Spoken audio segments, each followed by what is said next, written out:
Well, I liked it very much. This has now become the mantra, hasn't it? Seen it a couple of times. Once on the small screen and once on the larger screen. So the things I like about it, firstly, is a movie like this will obviously, you're going to hold up comparison to All the President's Men, which is kind of the template for great movies about newsroom, about journalism, about uncovering a story, about the legwork, the shoe leather, the phone bashing, the door knocking that's involved in this kind of thing. And the first thing to say is that what this doesn't have is the visual panache of All the President's Men, which is kind of near really sort of shadows and surveillance. And it actually is, on a visual level, this is a much flatter surface.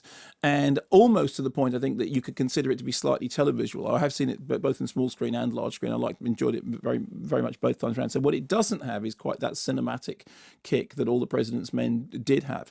What it does have is terrifically clear storytelling and very, very well-defined narrative lines that explain the story in a way in which it's completely comprehensible and utterly gripping, and doesn't feel like what it's having to do is to simplify complicated material for its audience. It feels like it's telling you the story in a way in which everything that you're hearing is adding to your knowledge of what's going on, and you are seeing the story unravel and unfold through their eyes. So that's, I think, its greatest strength. I mean, I like Tom McCarthy very much, and I think he and Josh Singer have done a great job with the screenplay of taking a very, very complicated thing and streamlining it into something which is dramatic, which is linear, which kind of makes perfect sense, and also has you kind of swept up in the unfolding of this story. Second thing I like very much is that the performances, the ensemble cast, I mean, we will, I think, at some point move to a point when award ceremonies just take ensemble cast as a matter of course. I mean, this whole lead actor, supporting actor thing, in a movie like this, it's an ensemble cast, and more award ceremonies now recognise an ensemble cast. This is a classic example. I mean, I think Ruffalo himself is great, although funnily enough, that clip that we played at the beginning is one of the very few moments of grandstanding in the entire drama, because for the most part, it exists at a much lesser level than that. And the most part, it's to do with conversations. It's to do with strange negotiations, whether it's the journalists tracking down people who have been through this terrible experience to tell their story, or whether it's people having legal battles. It's all done on something which I think is very convincingly the level at which journalism is conducted. The third thing that's fascinating is actually one of the things that McCarthy does all the time is he likes stories about outsiders. You think about Station Agent. Actually, McCarthy came on the program when Station Agent was out. It's about Peter Dinklage. His character arrives at this sort of rural train station because he wants to be isolated. He wants to get away from everybody, but in fact he becomes a catalyst for change. You look at The Visitor, which is a fascinating film in which somebody discovers that a Syrian immigrant has moved into their apartment with his family, and it becomes a sort of catalyst for change. In the case of this, the central sort of thrust of the story is that Marty Baron comes in and somebody says, so hang on, so he's an unmarried out-of-towner of the Jewish faith who hates baseball.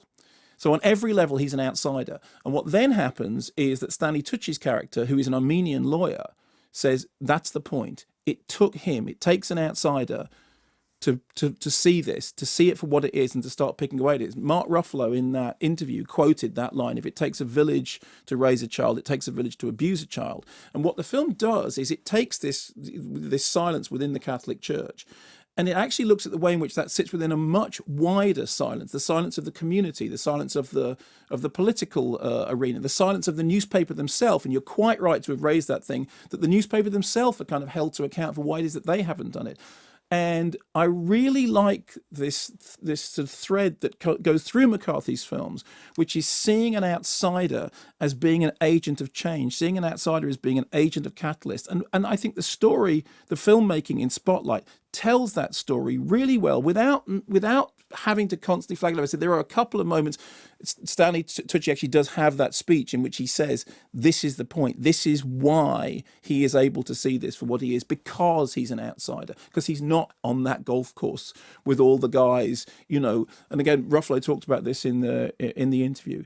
And the other thing I'd like to say finally is that although we played that sort of quite big, brash, dramatic moment from Mark Ruffalo, for me, the most moving moment in the film is a moment in which Rachel McAdams' character has a moment with her grandmother. She says at the beginning that she's still going to mass with her grandmother, and then as the story unfolds, even that falls away because she becomes so estranged and alienated from the church. And there is a really lovely moment between her and her grandmother. It's a wordless moment, and it's just to do with a study in understatement in which a tiny gesture speaks volumes. I thought it was very, very well done. I understand people saying not quite as cinematic as All the President's Men. I think that's fine. But I think in terms of its clear storytelling, it's, being an advocate for the outsider and getting you gripped and interested in the story, I think it does it terrifically well.